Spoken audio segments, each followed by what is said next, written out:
ہمیشہ سے بہت بڑا ہے۔ وَكَانَ فَضْلُ اللَّهِ عَلَيْكَ عَظِيمًا۔ یہ الفاظ اگرچہ خاص نبی صلی اللہ علیہ وسلم کے لیے ہیں، مگر ہر پڑھنے والا اس میں شامل ہے۔ گویا اللہ فرما رہا ہے کہ زندگی سے مایوس کیوں ہوتے ہو، محرومی یا کمی پر ہی نظر کیوں رکھتے ہو؟ اپنے اوپر اللہ کے فضل تو دیکھو، کہاں کہاں اس نے تمہیں کیسے کیسے بچایا اور اوقات سے بڑھ کے ہی دیا۔ لا خیر فی کثیر، ان کی بہت سی سرگوشیوں میں کوئی خیر نہیں سوائے اس شخص کے جو کسی صدقے یا نیک کام یا لوگوں کے درمیان صلح کرانے کا حکم دے، اور جو بھی یہ کام اللہ کی رضا کی طلب کے لیے کرے گا تو ہم جلد ہی اسے بہت بڑا اجر دیں گے۔ عام طور پر سرگوشیوں کی اور مخفی سرگرمیوں کی اجازت نہیں ہے، کیونکہ وہ گناہ کو سپورٹ کرنے کے لیے ہوتی ہیں، تبھی تو چھپا کے کی جاتی ہیں۔ لیکن اگر کسی نیک کام کے لیے رازداری اختیار کی جائے تو وہ الگ ہے۔ اور جو کوئی رسول کی مخالفت کرے اس کے بعد کہ اس کے لیے ہدایت خوب واضح ہو چکی اور مومنوں کے راستے کے سوا کسی اور کی پیروی کرے تو ہم اسے اسی طرف پھیر دیں گے جس طرف وہ پھرے گا، اور ہم اسے جہنم میں جھونکیں گے، اور وہ بری لوٹنے کی جگہ ہے۔ بے شک اللہ اس بات کو نہیں بخشے گا کہ اس کا شریک بنایا جائے، اور بخش دے گا جو اس کے علاوہ ہے جسے چاہے گا، اور جو اللہ کے ساتھ شریک بنائے تو یقیناً وہ بھٹک گیا بہت دور بھٹکنا۔ اب غور کریں تو سورۃ النساء ہے، اور اس میں بار بار یہی پیغام ہے۔ راتوں کی سرگوشیاں، منفی سرگرمیاں، عقائد کی کمزوریاں، کیوں؟ کیونکہ خواتین اکثر اس کا شکار ہو جاتی ہیں، خواتین میں یہ زیادہ پائی جاتی ہیں، اور تبھی تو جہنم میں اکثریت بھی انہی کی ہے۔ يَدْعُونَ مِن دُونِهِ إِلَّا إِنَاثًا، وہ اس کے سوا نہیں پکارتے مگر مؤنثوں کو، یعنی مورتیاں اور دیویاں ہی شرک کے لیے زیادہ بنائی جاتی ہیں، اور نہیں پکارتے مگر سرکش شیطان کو، جس پر اللہ نے لعنت کی اور جس نے کہا کہ میں ہر صورت تیرے بندوں سے ایک مقرر حصہ ضرور لوں گا۔ وَلَأُضِلَّنَّهُمْ وَلَأُمَنِّيَنَّهُمْ وَلَآمُرَنَّهُمْ فَلَيُبَتِّكُنَّ آذَانَ الْأَنْعَامِ وَلَآمُرَنَّهُمْ فَلَيُغَيِّرُنَّ خَلْقَ اللَّهِ۔ یہ سب شیطان نے کہا کہ میں انہیں ہر طرح سے گمراہ کرنے کی کوشش کروں گا۔ وہ کون کون سے طریقے ہیں؟ اللہ کی تخلیق میں تبدیلی، حلال کو حرام، حرام کو حلال، فرائض سے فرار، قوم فعل لوط، ہومو سیکشولیٹی، ہم جنس پرستی، مردوں کا ہیجڑا بننا، عورتوں کو بانجھ بنانا، برتھ کنٹرول کے نام پر مردوں کی نسبندی، عورتوں کے آپریشن، عورت کو مرد کے مقابلے میں لانے کی باتیں، من چاہے نقش و نگار کے لیے کاسمیٹک سرجریز، ٹیٹوز بنوانا، دانت گھسانا، دانتوں میں فاصلہ پیدا کرنا، ہیئر ایکسٹینشنز، مردوں کا شیو کرنا، داڑھی منڈانا، عورتوں کا پلکنگ کرنا، اور بہت ساری چیزیں ہیں جن کے ذریعے سے اللہ کی تخلیق میں تبدیلی کر کے شیطان کے اعلی کار بنے ہوئے ہیں۔ وہ انہیں وعدے دیتا ہے اور انہیں آرزوئیں دلاتا ہے، اور شیطان انہیں دھوکے کے سوا کچھ وعدہ نہیں دیتا۔ یہ لوگ ہیں جن کا ٹھکانہ جہنم ہے، اور وہ اس سے بھاگنے کی کوئی جگہ نہیں پائیں گے۔ اور وہ لوگ جو ایمان لائے اور انہوں نے نیک اعمال کیے، ان قریب ہم انہیں ایسے باغوں میں داخل کریں گے جن کے نیچے سے نہریں بہتی ہیں، ہمیشہ ان میں رہنے والے ہمیشہ۔ اللہ کا وعدہ ہے سچا، اور اللہ سے زیادہ بات میں کون سچا ہے؟ نہ تمہاری آرزوؤں پر موقوف ہے اور نہ اہل کتاب کی آرزوؤں پر۔ جو بھی کوئی برائی کرے گا اسے اس کی جزا دی جائے گی، اور وہ اپنے لیے اللہ کے سوا نہ کوئی دوست پائے گا اور نہ کوئی مددگار۔ اور جو شخص نیک کاموں میں سے کوئی کام کرے، مرد ہو یا عورت، اور وہ مومن ہو، تو یہ لوگ جنت میں داخل ہوں گے۔ یہ اصل میں ہے ایکویلٹی، مساوات، اور کھجور کی گٹھلی کے نقطے برابر ان پر ظلم نہیں کیا جائے گا۔ اور دین کے لحاظ سے اس سے بہتر کون ہے جس نے اپنا چہرہ اللہ کے لیے تابع کر دیا، جبکہ وہ نیکی کرنے والا ہو، اور اس نے ابراہیم کی ملت کی پیروی کی جو ایک اللہ کی طرف ہو جانے والا تھا، اور اللہ نے ابراہیم کو خاص دوست بنا لیا۔ اور اللہ ہی کا ہے جو کچھ آسمانوں میں ہے اور جو کچھ زمین میں ہے، اور اللہ ہمیشہ سے ہر چیز کا احاطہ کرنے والا ہے۔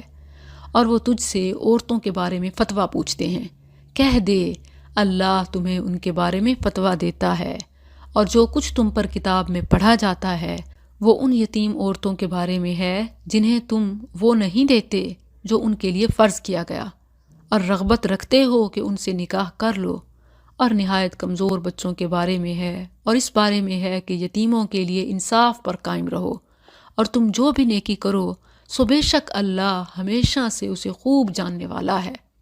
وَإِنِ امْرَأَةٌ خَافَتْ، آپ دیکھیں تو سورہ النساء میں ہی عورت کے نشوز کی بھی بات آئی کہ اگر عورت میں خرابی ہو، عورت غلط ہو تو اس کی کیا سزا ہے۔ اب اگر مرد غلط ہے تو کیا کرے عورت؟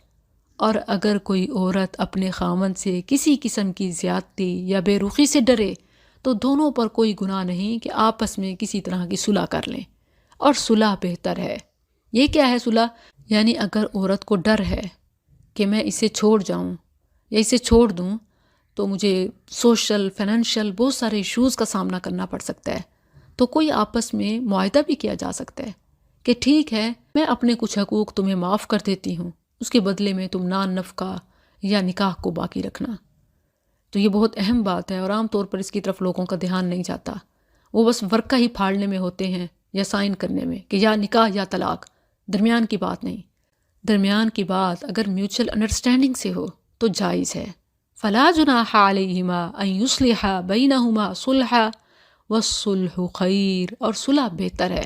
ایک تو خاندان ٹوٹنے سے بچ جاتے ہیں، اور بچوں کی صورت میں بھی ان کا کوئی نقصان نہیں ہوتا، اور تمام طبیعتوں میں حرص حاضر رکھی گئی ہے۔ اور اگر تم نیکی کرو اور ڈرتے رہو تو بے شک اللہ اس سے جو تم کرتے ہو ہمیشہ سے پورا باخبر ہے۔ اور تم ہرگز نہ کر سکو گے کہ عورتوں کے درمیان برابری کرو، خواہ تم حرص بھی کرو، پس مت جھک جاؤ ایک طرف مکمل جھک جانا کہ اس سے دوسری کو لٹکائی ہوئی کی طرح چھوڑ دو۔ اور اگر تم اصلاح کرو اور ڈرتے رہو تو بے شک اللہ ہمیشہ سے بے حد بخشنے والا نہایت مہربان ہے۔ اسلام میں جہاں عورتوں کو تحفظ اور کفالت اور مردوں کی پاک دامنی کے لیے تعدد زواج یعنی دوسری تیسری چوتھی شادی کی اجازت ہے، وہیں پہلی کے حقوق کا بھی بھرپور خیال رکھا گیا۔ فرمایا کہ زیادہ بیویوں کی صورت میں ایک کی طرف اس طرح جھک جانا کہ دوسری معلق ہو کر رہ جائے، گویا اس کا کوئی شوہر ہی نہیں۔ ظاہری حقوق میں یعنی نان نفقہ اور دیگر چیزوں میں عورتوں سے مساوی سلوک کیا جائے گا، دل کے میلان پر البتہ گرفت نہیں ہے۔ اسی لیے رسول اللہ صلی اللہ علیہ وسلم فرمایا کرتے تھے، اللہم ھذا قسمی فیما املک فلا تلمنی فیما تملک ولا املک، یا اللہ یہ میری بیویوں کے درمیان اس چیز کی تقسیم ہے جس کا میں اختیار رکھتا ہوں، یعنی کھانا پینا، کپڑا، سونا، بیٹھنا وغیرہ، لہٰذا تو مجھے اس چیز پر ملامت نہ فرما جس کا میں اختیار نہیں رکھتا، یعنی دلی میلان اور محبت۔ اور اگر وہ دونوں ایک دوسرے سے جدا ہو جائیں تو اللہ ہر ایک کو اپنی وسعت سے غنی کر دے گا، اور اللہ ہمیشہ سے وسعت والا کمال حکمت والا ہے۔ یعنی اگر کوئی صلح کی صورت نہ نکلے تو اچھے طریقے سے علیحدگی اختیار کر لیں، اللہ دونوں کو اپنے فضل سے غنی کر دے گا۔ مرد کو دوسری بیوی مل جائے گی جو اسے پسند ہو، عورت کو دوسرا شوہر مل جائے گا جو اس سے محبت کرے اور اس کی ضرورتوں کا خیال رکھے۔ اس سے اسلام کے احکام کی حکمت، وسعت اور رحمت کا اندازہ ہوتا ہے۔ بعض مذاہب میں تو آج بھی طلاق کو حرام قرار دیا گیا ہے اور اسے ٹیبو سمجھا جاتا ہے کہ ایک دفعہ جب نکاح ہو گیا تو اب وہ خواہ زندگی جیسے بھی جہنم ہو طلاق نہیں دے سکتے، طلاق نہیں ہونی چاہیے۔ جب طلاق روگ بن جائے تو اس کا ٹوٹنا ہی اچھا ہے۔ اسلام نے دونوں کے لیے علیحدگی کا راستہ رکھا ہے۔ رہی وہ حدیث جس میں ہے ابغض الحلال عند اللہ الطلاق، اللہ کے نزدیک حلال میں سب سے ناپسندیدہ طلاق ہے، تو یہ حدیث صحیح سند سے رسول اللہ صلی اللہ علیہ وسلم سے ثابت نہیں۔ شیخ البانی رحمہ اللہ نے اسے ضعیف قرار دیا ہے۔ وَكَانَ اللَّهُ وَاسِعًا حَكِيمًا، یعنی کوئی یہ نہ سمجھے کہ کسی کا رزق میرے ہاتھ میں ہے، اگر میں نہ دوں گا تو وہ بھوکا مر جائے گا۔ اللہ رازق مطلق ہے، اس کے انتظامات انسانی سمجھ سے بالا تر ہیں۔ اس نے جس طرح ملاپ میں حکمت رکھی، جدائی میں بھی رکھی ہے۔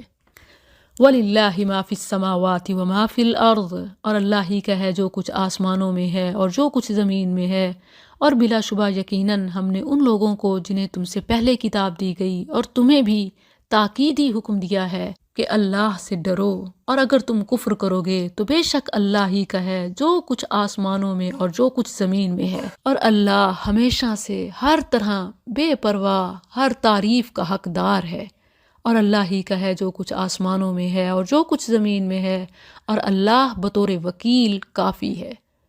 اگر وہ چاہے تو تمہیں لے جائے اے لوگو، اور کچھ دوسروں کو لے آئے، اور اللہ ہمیشہ سے اس پر پوری طرح قادر ہے۔ جو شخص دنیا کا بدلہ چاہتا ہے تو اللہ ہی کے پاس دنیا اور آخرت کا بدلہ ہے، اور اللہ ہمیشہ سے سب کچھ سننے والا، سب کچھ دیکھنے والا ہے۔ اے لوگو جو ایمان لائے ہو، کونوا قوامین بالقسط، انصاف پر پوری طرح قائم رہنے والے، اللہ کے لیے شہادت دینے والے بن جاؤ، خواہ تمہاری ذاتوں یا والدین اور زیادہ قرابت والوں کے خلاف ہو۔ اگر کوئی غنی ہے یا فقیر تو اللہ ان دونوں پر زیادہ حق رکھنے والا ہے، یعنی نہ غریب کو غربت کی بنا پر فیور دی جائے، نہ امیر کو عمارت کی بنا پر۔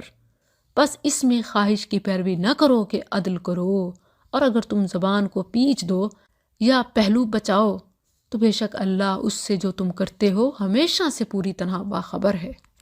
اے لوگو جو ایمان لائے ہو، آمینو، ایمان لاؤ اللہ پر اور اس کے رسول پر اور اس کتاب پر جو اس نے اپنے رسول پر نازل کی، اور اس کتاب پر جو اس نے اس سے پہلے نازل کی، اور جو شخص اللہ کے ساتھ اور اس کے فرشتوں اور اس کی کتابوں اور اس کے رسولوں اور یوم آخرت کے ساتھ کفر کرے تو یقیناً وہ گمراہ ہوا، بہت دور گمراہ ہونا۔ بے شک وہ لوگ جو ایمان لائے پھر انہوں نے کفر کیا، پھر ایمان لائے پھر انہوں نے کفر کیا، پھر کفر میں بڑھ گئے، اللہ کبھی ایسا نہیں کہ انہیں بخش دے، اور نہ یہ کہ انہیں کسی راستے کی ہدایت دے۔ منافقوں کو خوشخبری دے دے کہ بے شک ان کے لیے ایک دردناک عذاب ہے۔ وہ جو کافروں کو مومنوں کے سوا دوست بناتے ہیں، کیا وہ ان کے پاس عزت ڈھونڈتے ہیں؟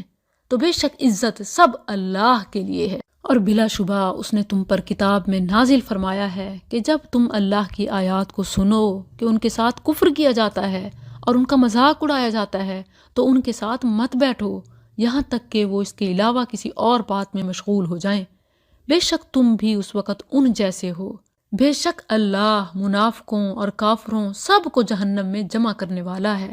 وہ جو تمہارے بارے میں انتظار کرتے ہیں، پھر اگر تمہارے لیے اللہ کی طرف سے کوئی فتح ہو جائے تو کہتے ہیں کیا ہم تمہارے ساتھ نہ تھے، اور اگر کافروں کو کوئی حصہ مل جائے تو کہتے ہیں کیا ہم تم پر غالب نہیں ہو گئے تھے اور ہم نے تمہیں ایمان والوں سے نہیں بچایا تھا۔ پس اللہ تمہارے درمیان قیامت کے دن فیصلہ کرے گا، اور اللہ کافروں کے لیے مومنوں پر ہرگز کوئی راستہ نہیں بنائے گا۔ بے شک منافق لوگ اللہ سے دھوکہ بازی کر رہے ہیں، حالانکہ وہ انہیں دھوکہ دینے والا ہے، اور جب وہ نماز کے لیے کھڑے ہوتے ہیں تو سست ہو کر کھڑے ہوتے ہیں، لوگوں کو دکھاوا کرتے ہیں اور اللہ کو یاد نہیں کرتے مگر بہت کم۔ اللہم انا نعوذ بک من الکفر والنفاق۔